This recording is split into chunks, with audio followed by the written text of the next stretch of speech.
तो last time हम लोगों ने वेव वेलोसिटी कंप्लीट किया था। आज थोड़ा सा हम साउंड वेव को थोड़ा और डिटेल में पढ़ते हैं।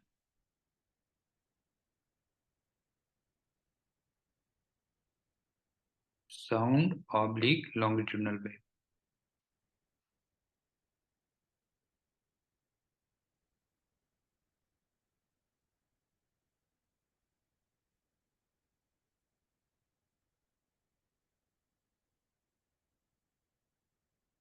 इसमें एक चीज देखना कि जैसे ना मान लो ट्रांसवर्स वेव है,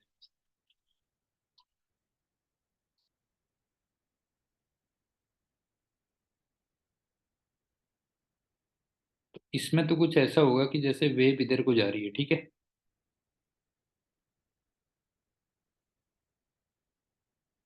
ये एक्स एक्सिस में जा रही है, लेकिन जो पार्टिकल्स हैं ये इसमें ऐसे ऑसिलेशंस कर रहे हैं ना, क्यों? जैसे यहाँ पे y की वैल्यू प्लस ए हो गई और यहाँ पे y की वैल्यू माइनस ए हो गई। बता मिही का समझ में आया बेटा? उसी टाइप से ये पार्टिकल हो जाएगा, उसी टाइप से ये पार्टिकल हो जाएगा, एंड सो ऑन कह लो। ठीक। ट्रांसवर्स वेव में तो ये हो गया, लेकिन अगर लॉन्गिट्यूडनल वेव में देखोगे, लॉन्गिट्यूडनल में थोड़ा सा डिफरेंस होगा।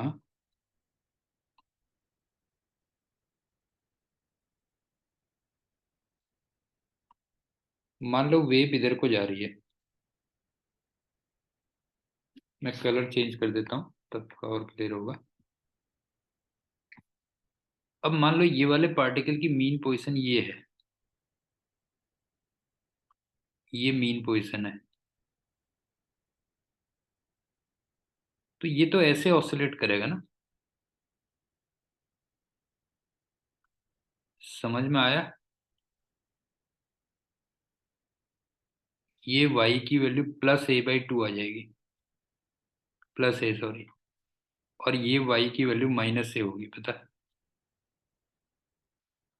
समझ में आ रहा है बेटा? ये थोड़ा सा डिफरेंस है, हाँ? दोनों में देख लेना क्या डिफरेंस है। अब मान ले, सपोज करिए ये वाला पार्टिकल एक्स नॉट था, हाँ? ये पार्टिकल था एट एक्स नॉट, और मैंने 5 PM पे एक फोटोग्राफ ड्रॉ किया,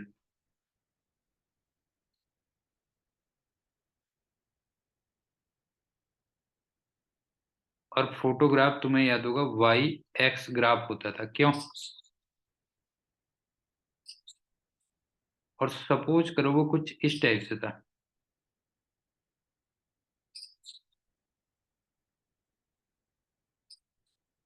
ऐसा कुछ फोटोग्राफ था, और मान लो एक्स नॉट ये था, और यहाँ पे तुम्हें प्लस ए बाई टू दिख रहा है, मान लो। तो इसका मतलब क्या हुआ कि जो एक्स नॉट पार्टिकल है वो 5 बजे यहां पर है,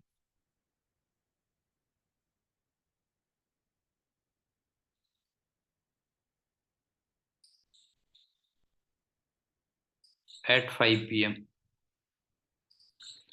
बता समझ में आया कि नहीं आया? मेहिका बता क्लियर है कि नहीं है बेटा? जो बता जो है, इसका मतलब ये इतना डिस्प्लेस हो गया, बस ये ध्यान रखना, ये कह ले जो है। ठीक। तो दोनों में थोड़ा सा डिफरेंस होगा। ट्रांसवर्स में तो चलो सही है कि वाई इधर ही को हो रहा है, वाई ऐसे चल रहा है, लेकिन लॉन्गिट्यूडनल में ना एक्स ऐसे चलेगा बेटा, वाई ऐसे चलेगा, इस टाइप से चलेगा। तो वो थोड़ा सा तुम्हें दिमाग लगाना पड़ेगा उसमें जो है। ये हो गया। अब चलते हैं दूसरी बात।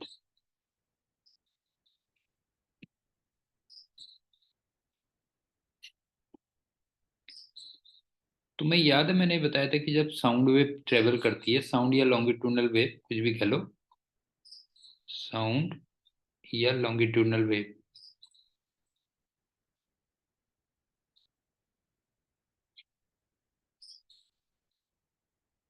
तो 3 चीज के ऑसिलेशन चल रहे होते हैं ना।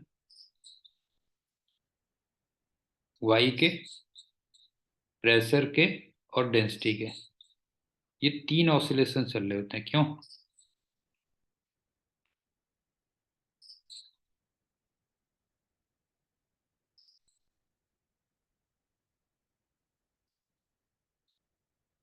At any point.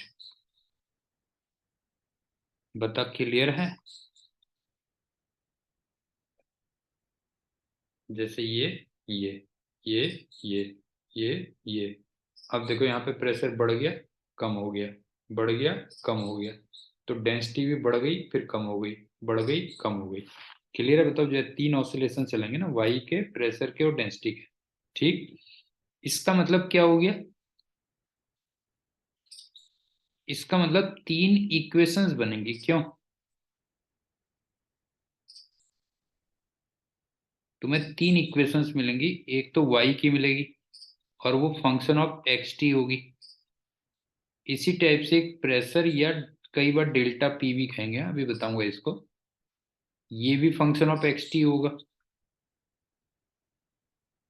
और इसी टाइप से डेंसिटी या फिर चेंज इन डेंसिटी, कुछ भी कह लो, ये भी फंक्शन ऑफ एक्स टी होगा। बताओ,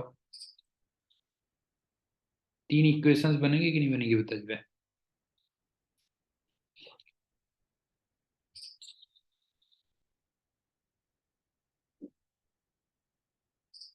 नहीं, वो फंक्शन ऑफ लिख दे रहा हूँ, function of x T, function of delta rho कह रहा हूँ ना, फंक्शन ऑफ, अच्छा वो,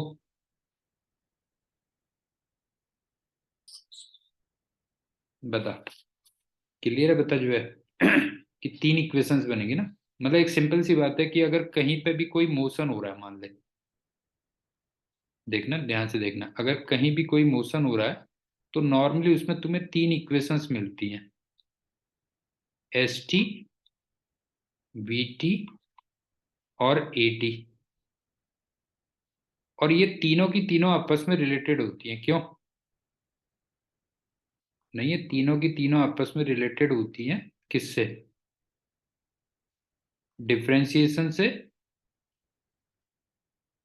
या फिर इंटीग्रेशन से। क्यों?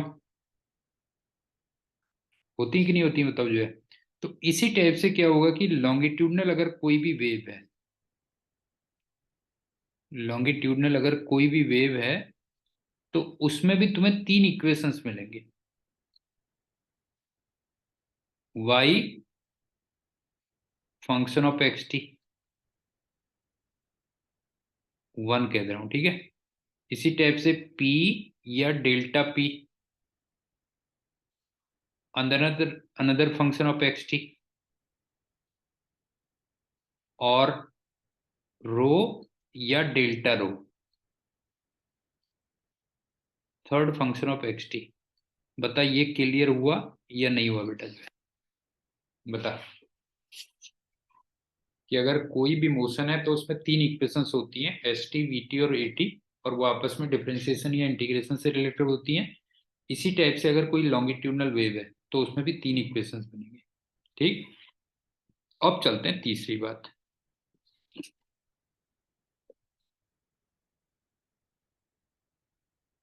अगर तुम्हें वाई एक्स टी इक्वेशन दे रखी है, if y x T equation is given,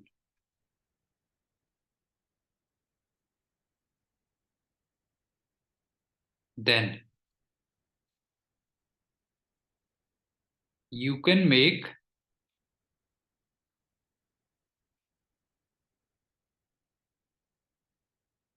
P या डेल्टा P एंड रो या फिर डेल्टा रो, ये इक्वेशंस तो बना सकते हो। ठीक है,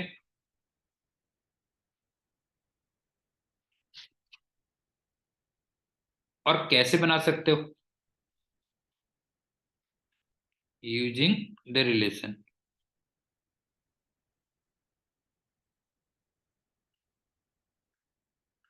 जो मैं रिलेशन लिखने जा रहा हूं इसको प्रूफ लास्ट में करूंगा, ठीक है।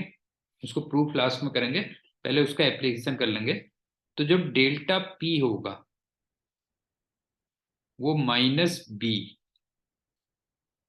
Into del Y upon del x करोगे। अच्छा, ये तुम जानते ही हो कि यहाँ पे दो वेरिएबल हैं, तो डिफरेंशिएशन अगर कहीं पे होता है तो पार्शियल होता है, ठीक है। और अगर मान लो मुझे डेल्टा रो करना है, तो minus rho del Y upon del x इससे करूंगा। तो ये काफी इंपॉर्टेंट रिलेशन है, इसको प्रूफ लास्ट में करेंगे, पहले इसका एप्लीकेशन देख लेंगे, ठीक है। ये हो गया।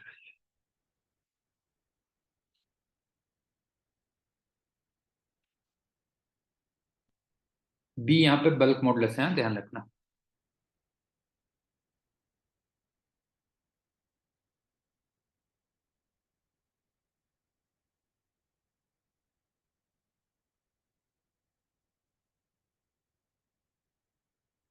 मतलब काफी हद तक वही है ना, कि अगर मान लो तुम्हें एस टी इक्वेशन दे रखी है, तो उससे तुम वी टी इक्वेशन बना सकते हो ना। लेकिन कौन सा रिलेशन यूज करके बताओ? V equal to d s upon d t relation use करके। मेरे समझ में आया कि अगर तुम्हें एस टी इक्वेशन दे रखी है, तो तुम वी टी इक्वेशन बना सकते हो, लेकिन कौन सा रिलेशन यूज करके?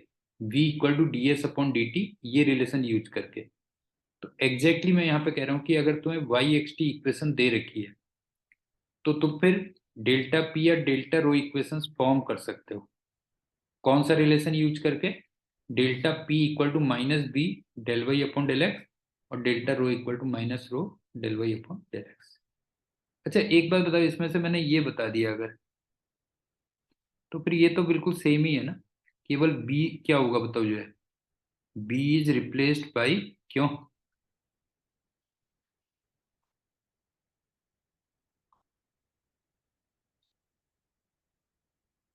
रो। क्यों? बी को रो से रिप्लेस कर देना, तो फिर दूसरा अपने आप बन जाएगा, बस हो गया दिया। ये कर लेते हैं। अब एक इसका एप्लीकेशन देखते हैं, प्रूफ लास्ट में करूंगा फिर मैं।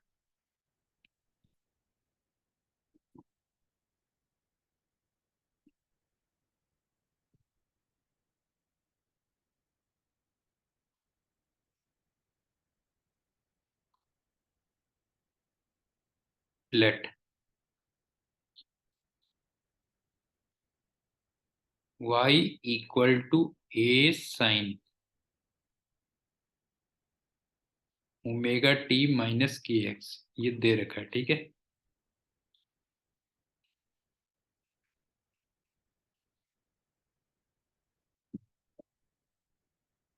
तो तुम्हें डेल्टा पी इक्वेशन बनानी है।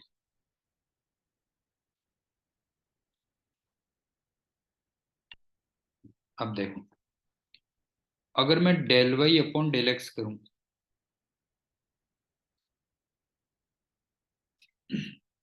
एक्स के रिस्पेक्ट में करना है, ध्यान रखना।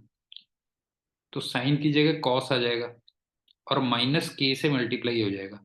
तो इसका मतलब minus k a cos omega t minus k x हो गया। और अभी मैंने बताया कि delta P equal to minus B into del Y upon del x लिख देना, क्यों? और del Y upon del x ये था। तो जरा देखना डेल्टा पी की value, b a k cos omega t minus k x हो जाएगी। गोपी बता, कोई डाउट? ये तूने बना ली इक्वेशन। अच्छा, ये बता कि अगर मेरे को रो की इक्वेशन बनानी होती, तो बी किससे रिप्लेस हो जाता? रो से। क्यों? बी किससे रिप्लेस हो जाता? रो से। तो इसका मतलब सिमिलरली तुम कह सकते हो,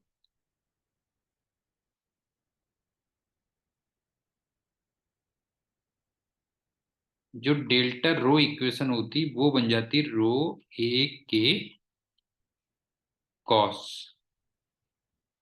omega t minus k x, ये बन जाती, ठीक है। अब जरा इसको डिटेल में पढ़ लेते हैं, क्या है देखो। ये तीन इक्वेशंस हैं, इनको पढ़ रहा हूँ मैं।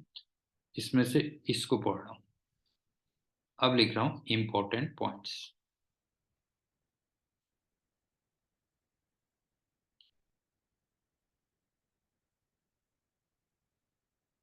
सबसे पहली बात, ये बताओ डेल्टा पी की मैक्सिमम वैल्यू बी ए के इक्वल होगी ना। बता, डेल्टा पी की मैक्सिमम वैल्यू क्या होगी, बता, बी ए के इक्वल होगी ना। ठीक, तो डेल्टा पी की मैक्सिमम वैल्यू, इसको डेल्टा पी नॉट भी कह सकते हैं, ठीक है। ये बी ए के है,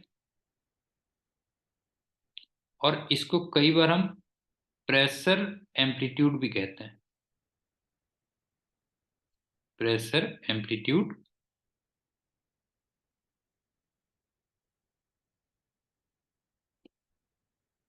या कह लो amplitude of oscillations of pressure. बता, amplitude of oscillations of pressure. पहले बता, ये नाम सही लगा या नहीं लगा, ये बता। ये बता, नाम सही लगा कि नहीं लगा बेटा, जो है डेल्टा पी की maximum value delta P not या बी ए के, ये कह ले जो है। ठीक, अब चलते हैं दूसरी बात।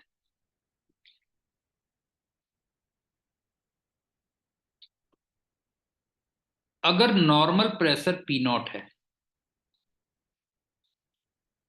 एक नॉर्मल प्रेशर पी नॉट है, तो इसमें ना मैक्सिमम इतने का चेंज हो रहा है। इसका मतलब मैक्सिमम प्रेशर कहां तक जाएगा, जरा बताओ। ये बताओ, पी मैक्स कहां तक जा रहा होगा। हाँ, वो P not plus B a के तक जा रहा होगा। और मिनिमम प्रेशर कितना जा रहा होगा, जरा बता जो है। P not minus B a के तक जा रहा होगा।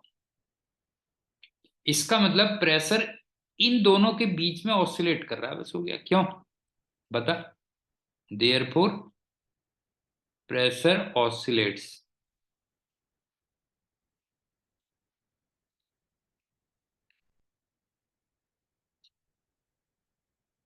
Between these two values। मी का बता, समझ में आई बेटा, बात नहीं आई। इसका मतलब इन दोनों के बीच में प्रेशर ऑसिलेट कर रहा है, बस हो गया। P not plus B a के और P not minus B a के लिए। अब तीसरी बात सुन, ये और भी इंटरेस्टिंग बात है। अच्छा, एक चीज और है कि ये जो पी नॉट है ना, ये प्रेशर ऑसिलेशंस की मीन पोजीशन है। बता, बता, ये प्रेशर ऑसिलेशंस की मीन वैल्यू है।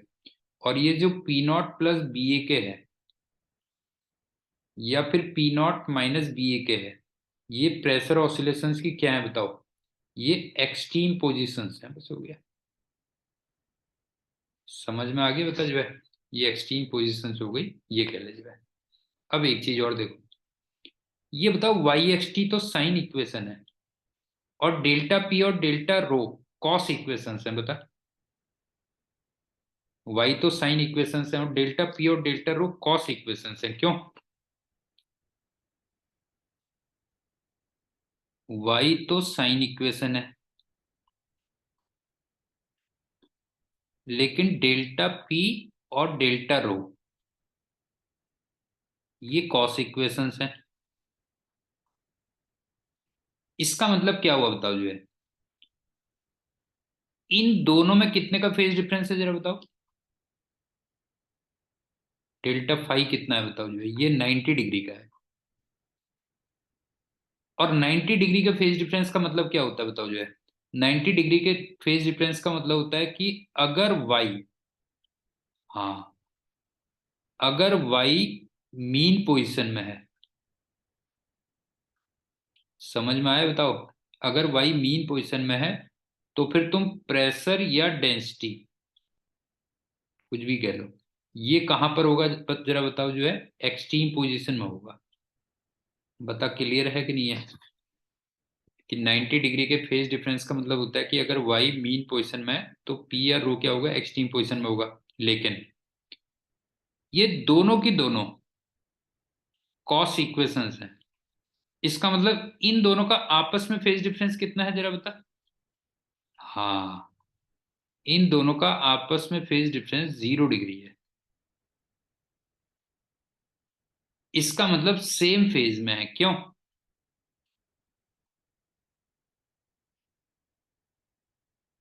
और ये तुम्हें फील भी हो रहा होगा जो है ना, ये तुम्हें फील भी हो रहा होगा, कैसे देखो, सेम फेज में कैसे फील हो रही होगा। जब प्रेशर बढ़ा तो डेंसिटी बढ़ गई, जब प्रेशर कम हुआ तो डेंसिटी भी कम हो गई, प्रेशर बढ़ा तो डेंसिटी भी बढ़ गई, प्रेशर कम हुआ तो डेंसिटी भी कम हो गई। तो 0 डिग्री फेज डिफरेंस लग रहा है कि नहीं लग रहा है, बताओ जो है। समझ में आ गया? ठीक। अब मैं क्या करता हूं कि मैं वाई एक्स टी और डेल्टा पी एक्स टी में ना टी को 0 रखते रहो बेटा, तब तुम्हें बिल्कुल समझ में आ जाएगा। Put t equal to 0 in y x t and delta P x T, या पी एक्स टी भी कह देते हैं कई बार। और टी को 0 रखने का मतलब क्या है बताओ? इसका मतलब मैंने टाइम को फिक्स कर दिया, क्यों? मेरे का बात समझ में आई बेटा, ये बता जो है। इसका मतलब मैंने टाइम को क्या कर दिया, बिल्कुल फिक्स कर दिया। अब जरा देखो इक्वेशन क्या बनी है। देखो, y वाली तो बन गई -a sin kx, और डेल्टा p वाली बन गई ba के cos kx। बता, देख जरा, y वाली तो बन गई -a sin kx, और डेल्टा p वाली बन गई ba के cos kx, ठीक है। तो y वाली तो ये बन गई y equal to a sin kx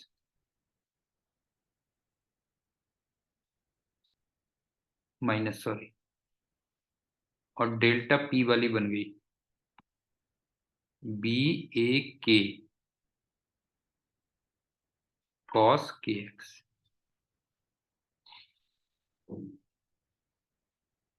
ये माइनस भी है हाँ बीच में, मतलब एक तो माइनस साइन वाली है, कॉस वाली है।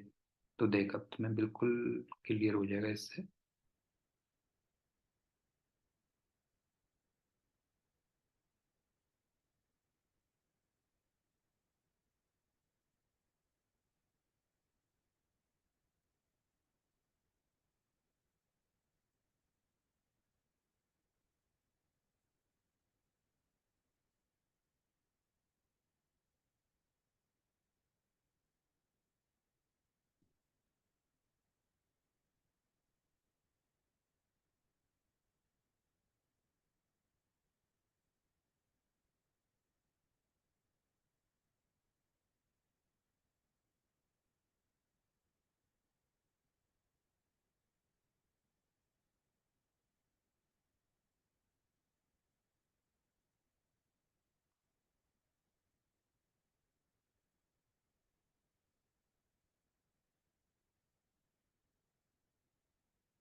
बता गोपी, ये समझ में आया ग्राफ?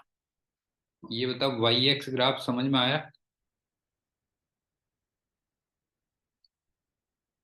वाई एक्स ग्राफ ये आ गया, ठीक है। अब दूसरा वाला जो ग्राफ है वो कॉस ग्राफ है। क्यों? दूसरा वाला ग्राफ कॉस ग्राफ है, तो इसका मतलब ये हुआ।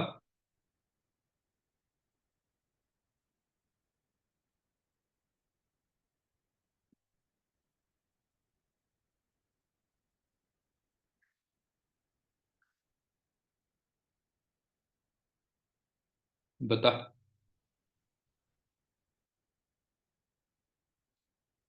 अब बता।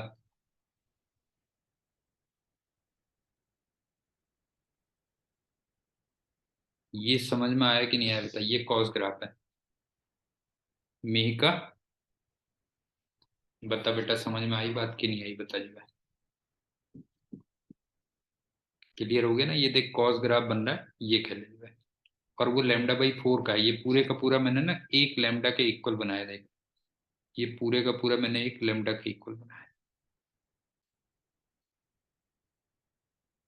ये हो गया, बस हो गया।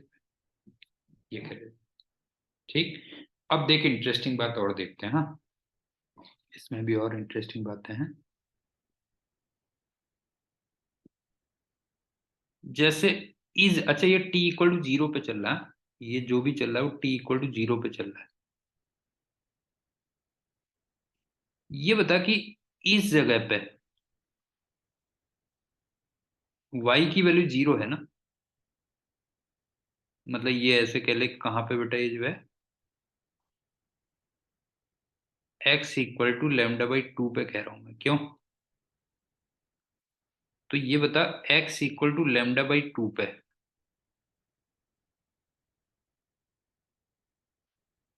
y की वैल्यू 0 है। इसका मतलब ये मीन पोजीशन में है। क्यों? बता गोपी। ये बता, x = λ/2, y = 0 है, मीन पोजीशन पे है। इसका मतलब p या फिर डेल्टा p,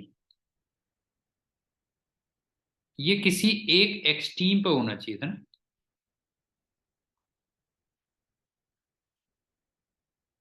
बता, ये किसी एक्सट्रीम पे होना चाहिए था कि नहीं होना चाहिए था? बता जो है, किसी एक्सट्रीम पे होना चाहिए था। इसका मतलब ये या तो P0 + BAK में होना चाहिए,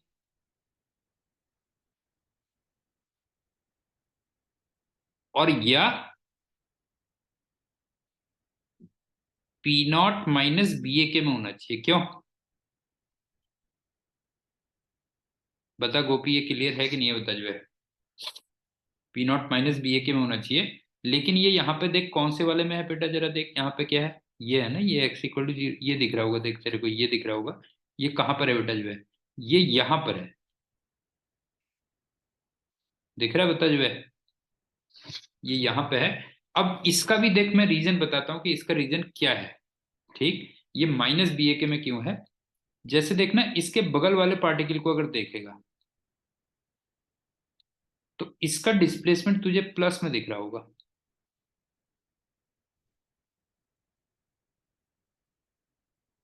इसका मतलब ये इधर गया हुआ है। अभी कुछ देर पहले बताया था ना मैंने।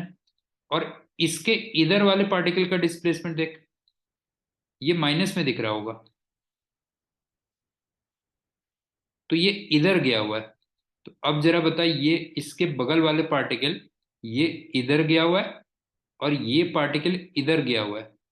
तो बता, वहां पे प्रेशर डिक्रीज हो जाएगा कि नहीं हो जाएगा? बता जो है, यहाँ पे प्रेशर ड्रॉप होगा कि नहीं होगा? तो ये बता, ये वाला पार्टिकल है, इसके इधर वाला पार्टिकल तो इधर चला गया होगा, और इसके इधर वाला पार्टिकल इधर गया हुआ है। तो बता, यहाँ पे प्रेशर ड्रॉप होगा कि नहीं होगा? बता जो है, प्रेशर ड्रॉप्स। और इसीलिए यहाँ पे क्या आ गया? बता जो है, P0 - BAK आ गया, बस हो गया। मेका, ये बात समझ में आ रही बेटा? ये बता जो है, ये पॉइंट क्लियर हो रहा है कि नहीं हो रहा है? बता जो है, यहाँ पे क्या हो रहा है बेटा जो है, ये है, बस हो गया। अच्छा, इसी टाइप से सेम कंडीशन यहाँ पर है। यहाँ पर भी देखेगा तो y की वैल्यू 0 है। क्यों?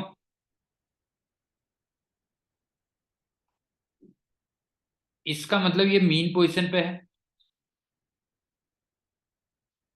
तो यहां पे प्रेशर या डेल्टा पी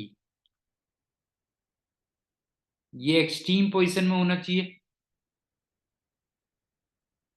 लेकिन अब तेरे को दिख रहा है ये P not plus B a के में है। क्यों? ये कौन से एक्सट्रीम पोजीशन में बता, जो है P not plus B a के, इसमें है, बस हो गया जो है।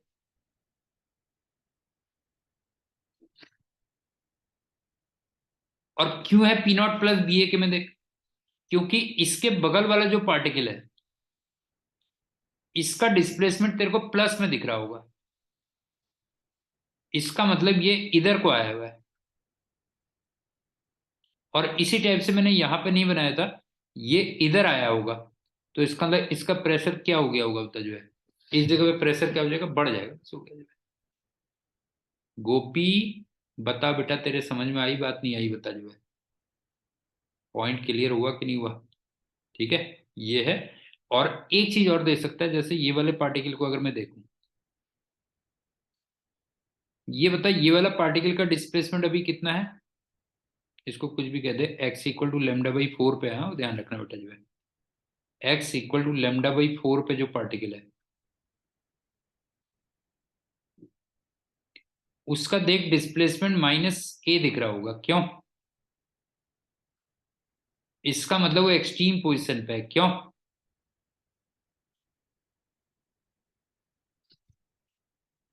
बताओ एक्सट्रीम पोजिशन पे है कि नहीं, बता जो है। ठीक, तो इसका मतलब यहाँ पे P या डेल्टा P ये कौन सी पोजीशन में होना चाहिए, जरा बता जो है, वो मीन पोजीशन में होना चाहिए। क्यों? और तेरे को दिख भी रहा होगा, देख इस वाली पोजीशन में ये यहाँ पर है बेटा जो है, ये देखिए, ये इसकी मीन पोजीशन है कि नहीं, बता जो है, ये है, बस हो गया, इसकी मीन पोजीशन ये है। गोपी, पूरा क्लियर हो गया कि नहीं हो गया, बता जो है,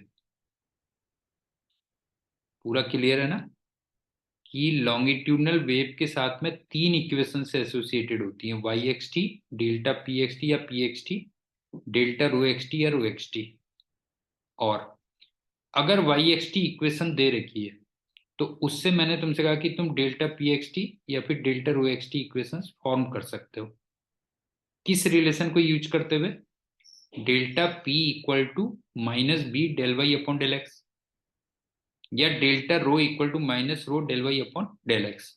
और वहां से हमने क्या कंक्लूजन निकाला, कि प्रेशर जो एम्पलीट्यूड होगा वो बी ए के इक्वल होगा।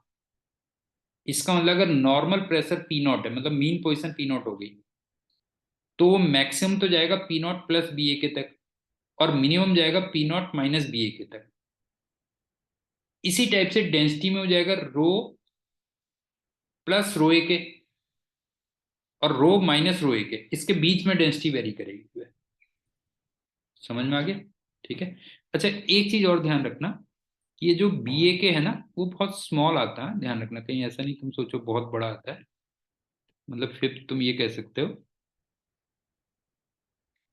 कि जो डेल्टा पी नॉट है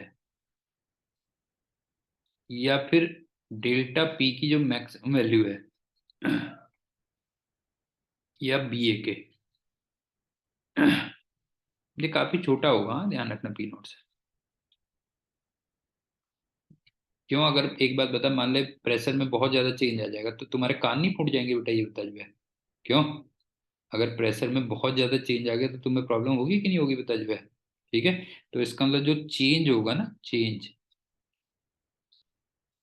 वो काफी स्मॉल होगा जो है, नेग्लिजिबल कह लो जो है।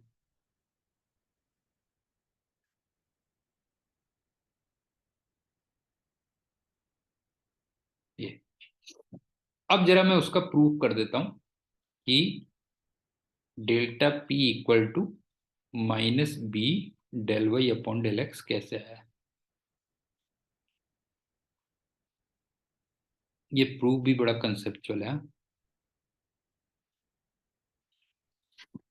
सपोज करो एक लॉन्गिट्यूडनल वेव इधर को जा रही है, ठीक है,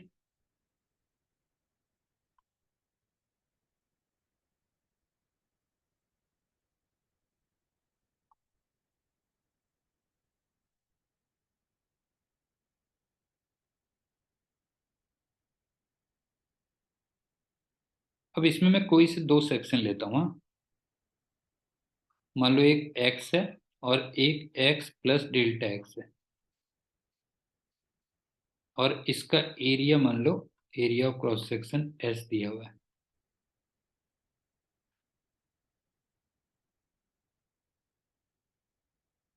ये हमारा सिस्टम है,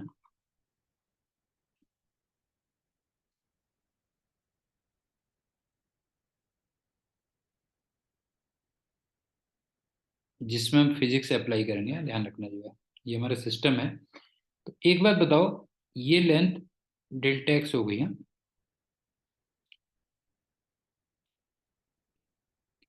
तो हमारे सिस्टम का जो वॉल्यूम है वो s इंटू डेल्टा एक्स है, बता गोपी। जिस पे हम फिजिक्स अप्लाई करने जा रहे हैं उस सिस्टम का वॉल्यूम कितना है बता, s इंटू डेल्टा एक्स है। अब क्या चल रहा है देख, इसमें ऑसिलेशन चल रहे हैं, ऐसे चल रहे हैं, कुछ इस टाइप से चल रहा है। तो अब मेरे को ये बता कि अगर इस वाले का डिस्प्लेसमेंट y है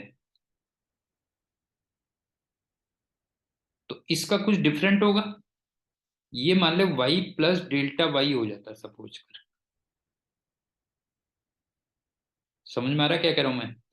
इस वाले का डिस्प्लेसमेंट अपनी मीन पोजीशन से मान लो y है, तो इसका मैंने y प्लस डेल्टा y मान लिया। तो अब ये बता कि अगर मान ले ये भी y जाता ये भी y जाता, तो चेंज इन वॉल्यूम जीरो होता। लेकिन एक y जा रहा है और एक y प्लस डेल्टा y जा रहा है, तो चेंज इन वॉल्यूम कितना हुआ बता। एक y डिस्प्लेस हुआ, एक y plus delta y displace हुआ। हाँ, तो चेंज इन वॉल्यूम कितना होगा? चेंज इन वॉल्यूम जो आएगा वो s इंटू डेल्टा वाई होगा। मेरी का समझ में आ रहा है कि अगर दोनों सेक्शंस का डिस्प्लेसमेंट सेम रहा होता तो फिर चेंज इन वॉल्यूम जीरो रहा होता। समझ गए ना, चेंज इन वॉल्यूम जीरो रहा होता। लेकिन एक का डिस्प्लेसमेंट y है तो दूसरे का y प्लस डेल्टा y है, तो change in volume s into delta Y होगा। तो जरा बताना यहाँ से डेल्टा v अपॉन वी की वैल्यू कितनी आ गई, जरा बता। डेल्टा v अपॉन वी, वो delta y upon delta X आ गया,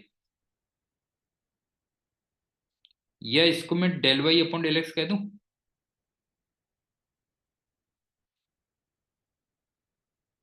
बता गोपी, बता। डेल्टा वी अपॉन वी को मैंने del Y upon del X या delta Y upon delta X या del Y upon del X कह दिया, ये हो गया। अच्छा यार, तू जानता ही है मेरे से गलती बहुत होती है।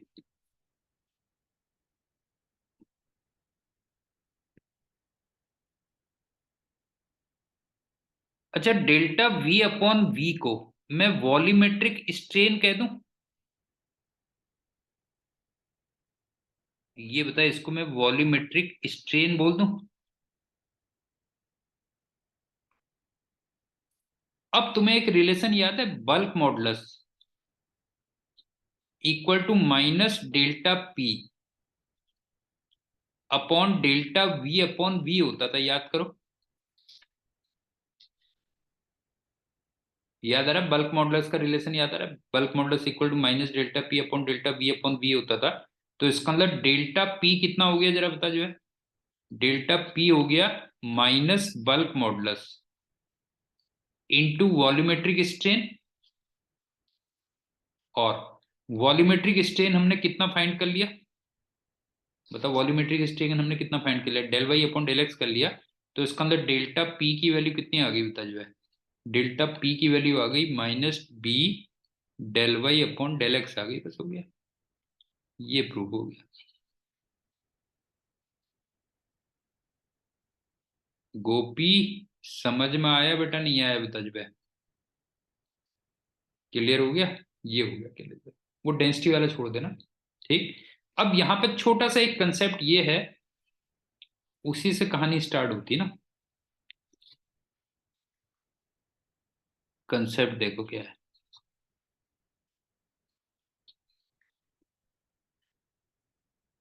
एक्स का डिस्प्लेसमेंट मैंने वाई माना था, तो जो एक्स प्लस डेल्टा एक्स में था इसका मैंने y प्लस डेल्टा y मान लिया था। ऐसा क्यों? समझ गया ना? तुम्हारे दिमाग में आ सकता है ऐसा क्यों मान लिया आपने, सेम क्यों नहीं मान लिया? समझ गया ना?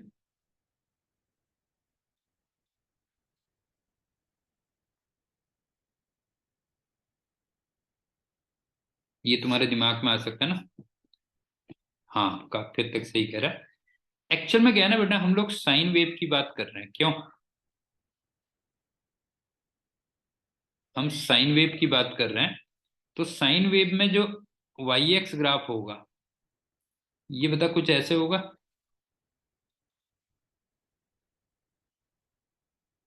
अब तो ये बता कि अगर मैं एक्स में जो पार्टिकल था उसका डिस्प्लेसमेंट मान ले वाई मान के चल रहा हूं,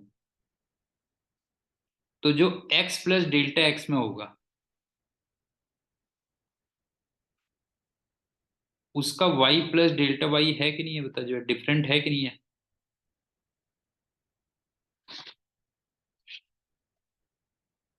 मेरी का समझ में आ रहा है कि नहीं आ रहा है बेटा, ये डिफरेंट है कि नहीं है? ये हो गया, बस हो गया जो है, इसलिए मैंने लिया जो है ये कह। ठीक। अब वो एक अलग बात है कि ये लॉन्गिट्यूडनल वेव थी, तो इसमें जो वाई दिख रहा है तो वो ऊपर नीचे नहीं है, एक्चुअल में ये अलोंग है, बस इतना डिफरेंस है। समझ में आ रहा है ना? ये लॉन्गिट्यूडनल वेव है, तो इसमें अगर कोई चीज मान लो वाई डिस्प्लेसमेंट प्लस में आ रहा है, तो प्लस का मतलब ये ऊपर को नहीं है बल्कि राइट हैंड साइड में। और अगर मान लो वाई की वैल्यू निगेटिव आ रही है, तो निगेटिव का मतलब नीचे को नहीं है बल्कि किधर को है, बताओ जो है, लेफ्ट साइड। अच्छा, एक मेरे को एक बात बताओ कि अगर मैं एक हाइपोथेटिकल कोई वेव बनाता, मान लो एक हाइपोथेटिकल वेव ऐसे बना देता मैं, ये वाई है ये एक्स है, ऐसे कर देता,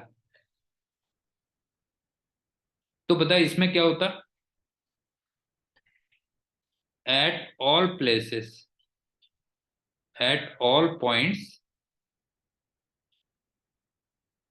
वैल्यू ऑफ वाई, क्यों? ये सेम रहती। इसका मतलब कोई वॉल्यूम में चेंज नहीं होता, क्यों? No change in volume.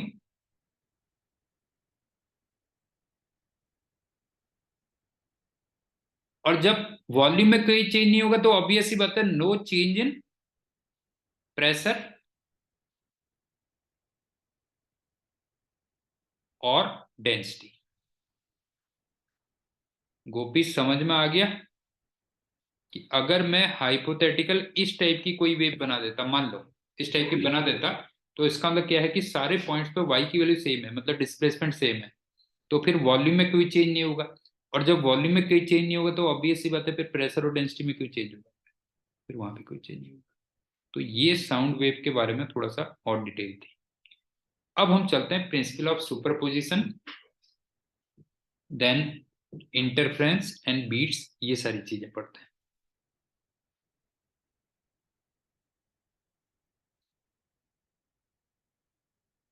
Principal of superposition, principle of superposition.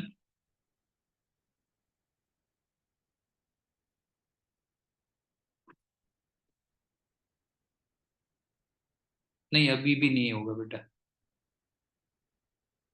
तब तक बाकी कर ले, कोई बात नहीं, इसी को रिवाइज करते रहे, तब तक इसी को रिवाइज करते रहे। इंटरफ्रेंस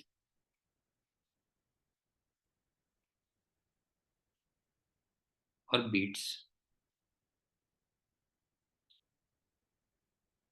ये तीन चीज आ गई। प्रिंसिपल ऑफ सुपरपोजिशन, इंटरफ्रेंस और बीट्स। सबसे पहली बात, प्रिंसिपल ऑफ सुपरपोजिशन को चलो मैं पीओएस कह दूंगा, ठीक है, बार बार रिपीट होगा ना। इंटरफ्रेंस को मैं सिर्फ आई कह दूंगा, कहीं पे आई एन कह दूंगा चलो। और बीट्स को मैं बी ई कुछ बोल दूंगा, ठीक है। एब्रीविएशंस यूज करना, ध्यान रखना जरा। प्रिंसिपल ऑफ सुपरपोजिशन, इंटरफ्रेंस और बीट्स।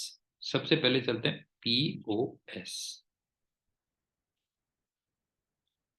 मान लो एक सोर्स ऑफ वेव ये है, दूसरा सोर्स ऑफ वेव ये है।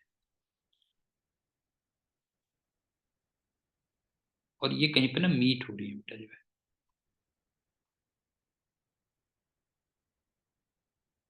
Meet hair. तो इस पॉइंट पे, एट दिस पॉइंट,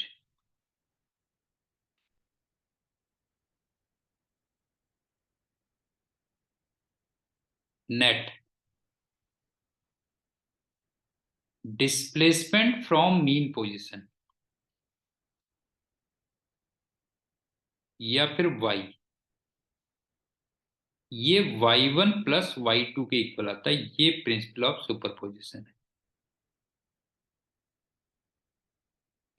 दोबारा समझ लो, दो सोर्सेस हैं, उनसे वेव्स निकल रही हैं और वो कहीं पे मीट हो रही हैं।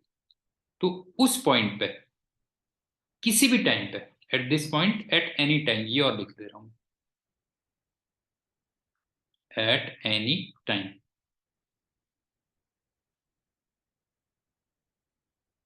जो net displacement of mean position होगा, जिसे हम y कह सकते हैं, वो y1 प्लस y2 के इक्वल होगा, बस हो गया। अब इसका मतलब क्या है, सुनो। इसका मतलब ये है कि मान लो 4 बजे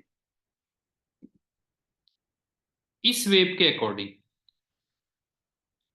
इस पॉइंट को मीन पोजीशन से 10 सेंटीमीटर ऊपर होना चाहिए था, लेकिन उसी टाइम पे इस वेव के अकॉर्डिंग उसको 4 सेंटीमीटर नीचे होना चाहिए था।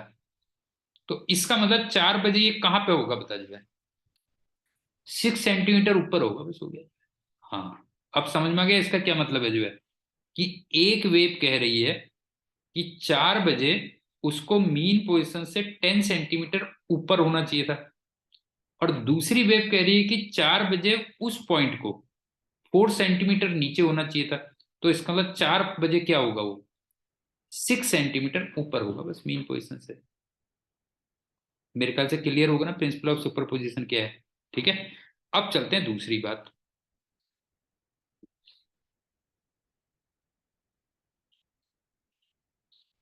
इंटरफ्रेंस और beats.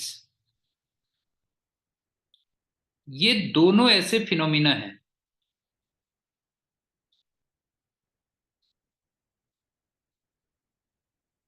Based on principal of superposition.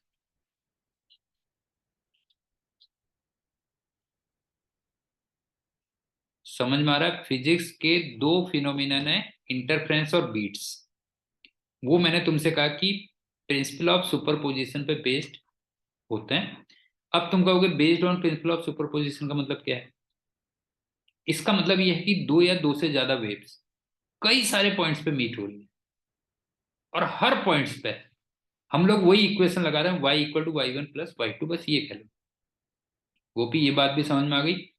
Interference और बीट्स फिजिक्स के दो फिनोमिना हैं जो प्रिंसिपल ऑफ सुपरपोजिशन पे बेस्ड है। और प्रिंसिपल ऑफ सुपरपोजिशन पे बेस्ड है, इसका मतलब क्या है।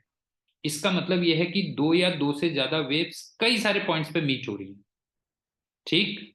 और हर पॉइंट पे हम लोग क्या इक्वेशन लगा रहे हैं, y equal to y1 plus y2, ये कह रहे हैं। तीसरा पॉइंट,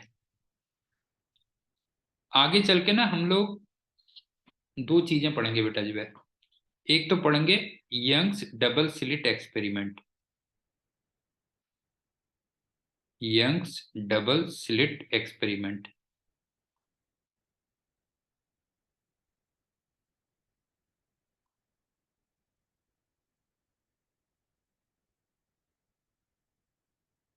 इसको हम YDAC बोलेंगे, ठीक है। और एक स्टेशनरी वेव को पढ़ेंगे, स्टेशनरी वेव, या कई बार इसको स्टैंडिंग वेव भी कहते हैं, स्टैंडिंग वेव। तो ये दोनों के दोनों ना इंटरफ्रेंस के एग्जांपल्स हैं, ये ध्यान रखना। These are examples of interference. अभी दोनों में डिफरेंस समझाऊंगा क्या है। दोनों के दोनों इंटरफेरेंस के एग्जांपल्स हैं, वाईडीएससी और स्टेशनरी वेव या फिर स्टैंडिंग वेव। बीट्स का ऐसा कोई एग्जांपल नहीं मिलता, बीट्स में वैसे समझा दूंगा लेकिन ऐसा कोई तुम्हें एग्जांपल नहीं मिलेगा बीट्स का। अब चलते हैं फोर्थ पॉइंट। एक रिलेशन हम ऑलरेडी जान चुके हैं ना, रिलेशन बिटवीन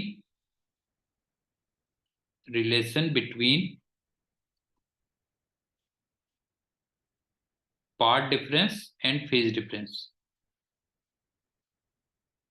ये हम ऑलरेडी जानते हैं, क्यों?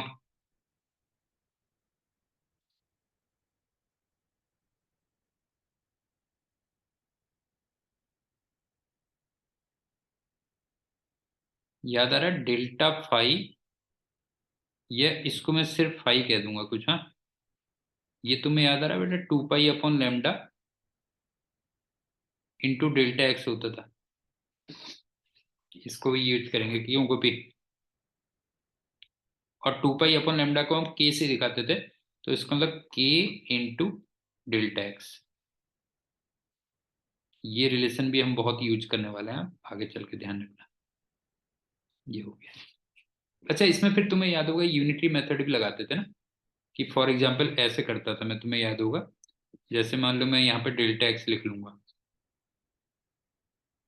और यहाँ पे डेल्टा फाई या फाई कह दे रहा हूँ, हाँ, ये लिख दे रहा हूँ। मान लो डेल्टा एक्स लेमडा है, तो फिर ये 2 पाई है 360 डिग्री है, क्यों? हाँ। ये मान लो 2 लेमडा है, तो ये 4 पाई हो गया, फिर क्यों?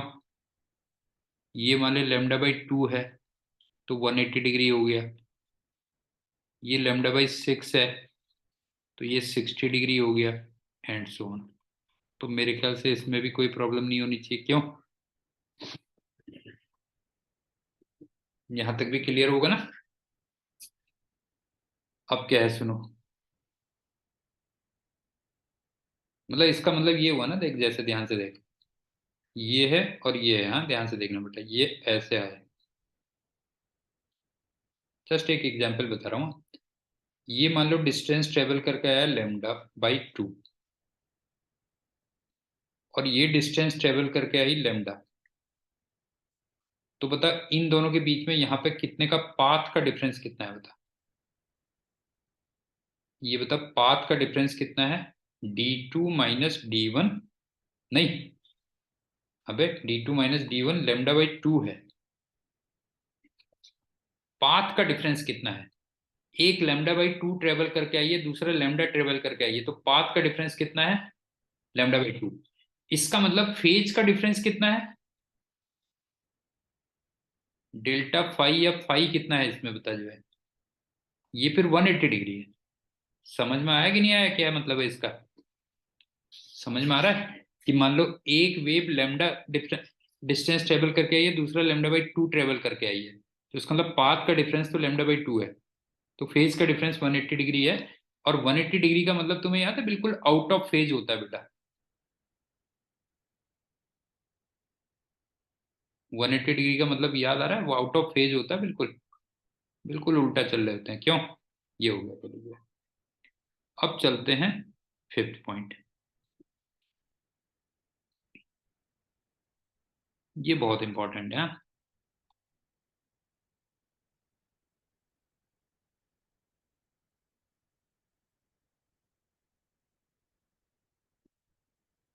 एक वर्ड आएगा कोहेरेंट सोर्सेस।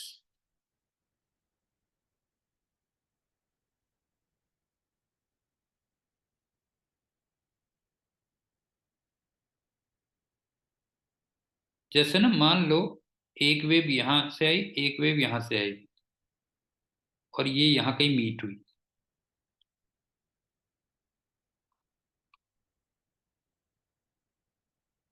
लेकिन एक फेज डिफरेंस में मीट हुई। इन ए फेज डिफरेंस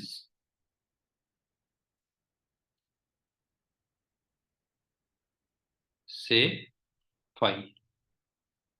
अब इस फाई की कुछ भी वैल्यू हो सकती है बेटा, 1 डिग्री हो सकती है, 21 डिग्री हो सकती है, 42 डिग्री हो सकती है, 60 डिग्री हो सकती है, कुछ भी हो सकती है, उस पर कोई प्रॉब्लम नहीं है।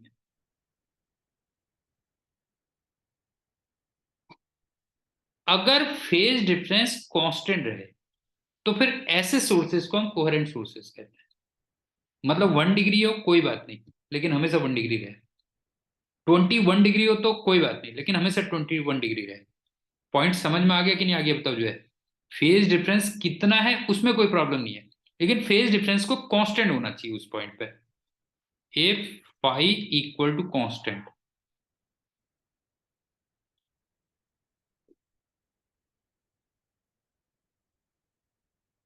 Then sources are called coherent.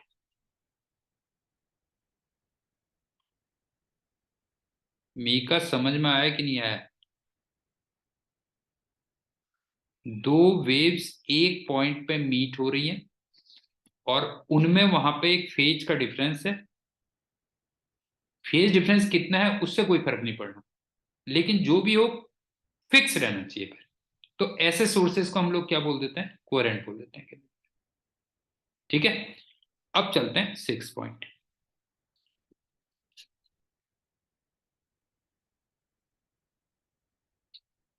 अच्छा, सोर्सेस के ना कोहेरेंट होने के लिए उनकी फ्रीक्वेंसी, टाइम पीरियड और ओमेगा सेम होना चाहिए। For sources to be coherent,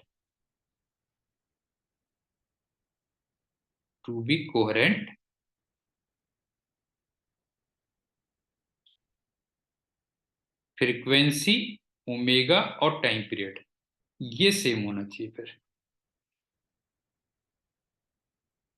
और कोहेरेंट का मतलब हमेशा याद रखना बेटा, फेज डिफरेंस क्या हो? कांस्टेंट हो। कितना है उससे हमें कोई मतलब नहीं है, लेकिन जहां पे जो भी वैल्यू हो क्या रहनी चाहिए? कांस्टेंट रहनी चाहिए।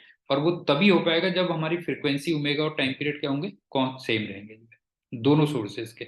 ये मैं तुम्हें फील भी करवा सकता हूँ, देखो जैसे क्या है कि अगर मान लो फेज डिफरेंस 0 डिग्री है और तुम चाहते हो कि हमेशा 0 डिग्री रहे, तो 0 डिग्री का मतलब सेम फेज हो गया ना। तो तुम एक बार बताओ, ये हमेशा मैं चाहता हूं ऐसे रहे। गोपी बता, ये पोजीशन तभी तो रहेगी ना जब दोनों के टाइम पीरियड सेम होंगे। बता, जब दोनों के टाइम पीरियड सेम होंगे तभी तो ऐसा होगा कि नहीं होगा? बता जो है। ठीक वैसी एक चीज और देख, मान लो मैं चाहता हूं कि दोनों के बीच में 180 डिग्री का फेज डिफरेंस है और हमेशा कांस्टेंट है, तो 180 का मतलब बिल्कुल उल्टे होते हैं ना, बिल्कुल उल्टे। इसका मतलब ये है। अब ये बता, ये सिचुएशन मेंटेन कब रहेगी जरा बता जो है। ये सिचुएशन कब मेंटेन रहेगी बता जो है? जब दोनों का टाइम पीरियड क्या होगा? सेम रहेगा, बस हो गया जो है, ये क्या है। ठीक, अब चलते हैं 7th पॉइंट। लाइट के दो अलग अलग सोर्सेस कभी भी कोहेरेंट नहीं होते बेटा जो है। Two different sources of light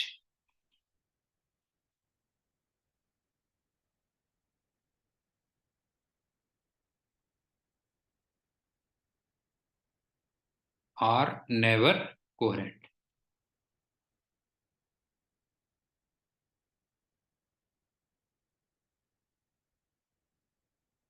तो हमें क्या होता है कि एक ही सोर्स को ना दो में ब्रेक करना पड़ता है जो है। ठीक, तो सिंगल सोर्स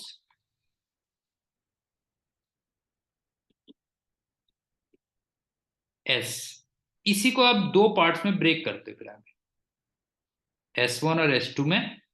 और ये 12th क्लास में तुम पढ़ोगे तभी तो आगे चल के हम इसका नाम रखते हैं यंग्स डबल स्लिट एक्सपेरिमेंट। कुछ समझ में आ रहा है बेटा?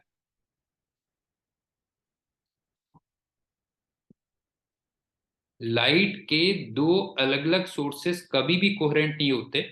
ठीक, तो हमें क्या करना पड़ता है? एक ही सोर्स को दो में क्या करना पड़ता है? ब्रेक करना पड़ता है, तब हम कोहेरेंट ले सकते हैं। अब तुम कहोगे क्यों नहीं हो सकते?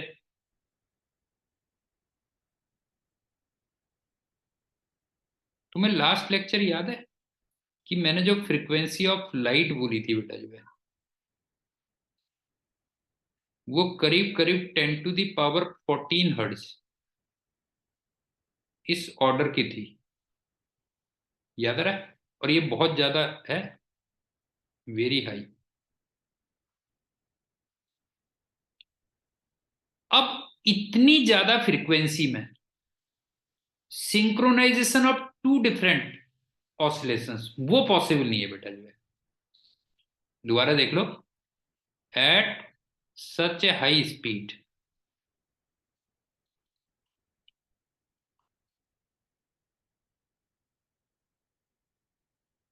Synchronisation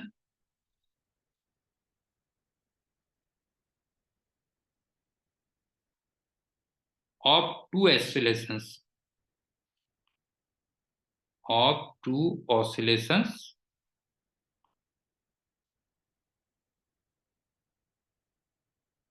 from two different waves, from two different sources.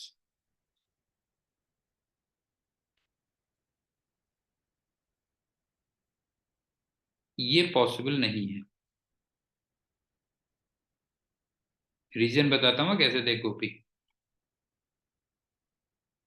ये बता कि अगर ये 0 डिग्री का फेज डिफरेंस है तो ये सिंक्रोनाइज्ड है कि नहीं, है बता। ये बता सिंक्रोनाइज्ड है कि नहीं है। मान लो 180 डिग्री का फेज डिफरेंस है तो ये भी तेरे को लग रहा होगा सिंक्रोनाइज्ड है। अब तू मेरे को एक बात बता कि अगर एक बच्चा ऑसिलेशंस कर रहा है, ठीक है, धीरे धीरे, दूसरा उसको फॉलो कर रहा है, तो कर लेगा जब तक फ्रीक्वेंसी कम है। लेकिन अगर एक बच्चा बहुत तेजी से मान ले ऑसिलेशन शुरू कर दे, तो क्या दूसरा उससे सिंक्रोनाइज कर पाएगा। बस वही वाली चीज होगी। समझ में आ गया।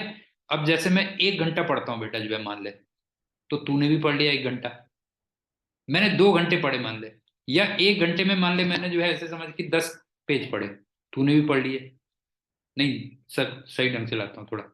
1 घंटे में मैंने 5 पेज पढ़े, तूने भी पढ़ लिए। अब मैंने 1 घंटे में 10 पेज पढ़े, तूने भी पढ़ लिए।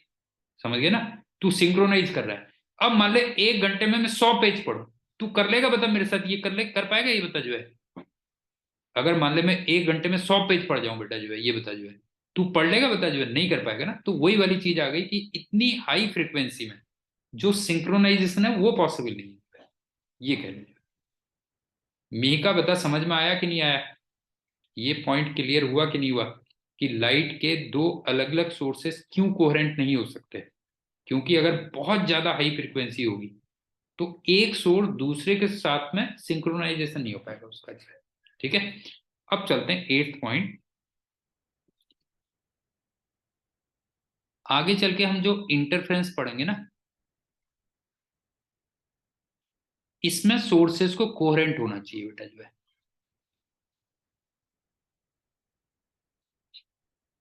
इसका मतलब फ्रीक्वेंसी, ओमेगा और टाइम पीरियड ये सेम होना चाहिए। और जो बीट्स हम पढ़ेंगे इसमें सोर्सेस को इनकोहेरेंट होना चाहिए।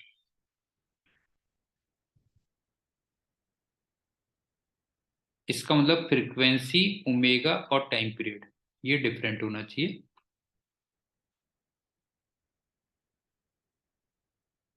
और इसमें ऑब्वियस सी बात है, किसी जगह पे फेज डिफरेंस क्या रहेगा, कांस्टेंट रहेगा। और इसमें फेज डिफरेंस क्या रहेगा किसी भी पॉइंट पे, ये कंटिन्यूसली क्या होता रहेगा, चेंज होता रहेगा, विल कीप ऑन चेंजिंग।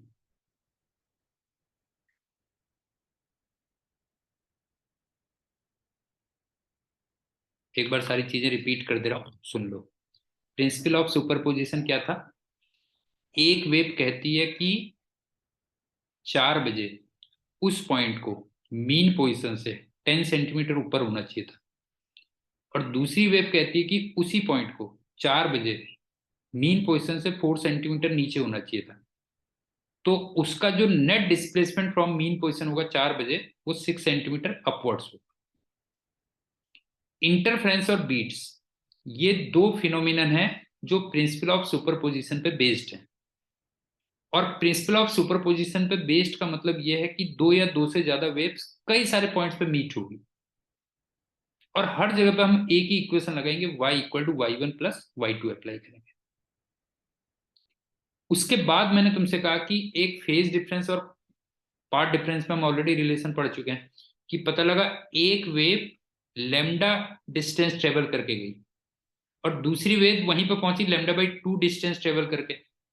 तो उनमें पाथ का डिफरेंस तो λ/2 आया, लेकिन फेज का डिफरेंस वो 180 डिग्री है।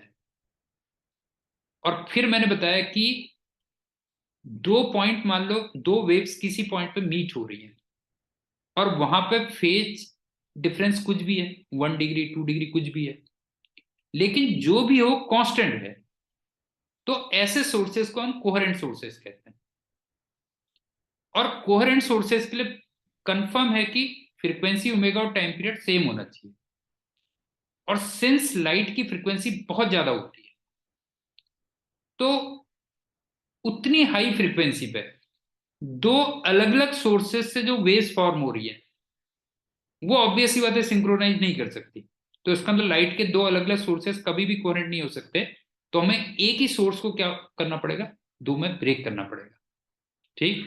और एक चीज मैंने तुम्हें बताई कि इंटरफ्रेंस में सोर्सेस हमें कोहेरेंट चाहिए होते हैं और बीट्स में हमें सोर्सेस इनकोहेरेंट चाहिए होते हैं। और Young's double slit experiment, stationary wave या स्टैंडिंग वेव, ये इंटरफ्रेंस का एग्जाम्पल है। बीट्स का ऐसा कोई एग्जाम्पल तुम्हें नहीं दिखेगा वो, लेकिन मैं एक्सप्लेन कर दूंगा बीट्स क्या चीज होती है। ठीक है, बाकी चलो फिर करते हैं नेक्स्ट टर्न पे। कल की क्लास हो सकता है थोड़ा सा लेट हो, तो मैं नोटिस डाल दूंगा प्रॉपर टाइम पे। Okay, bye, thank you and good day.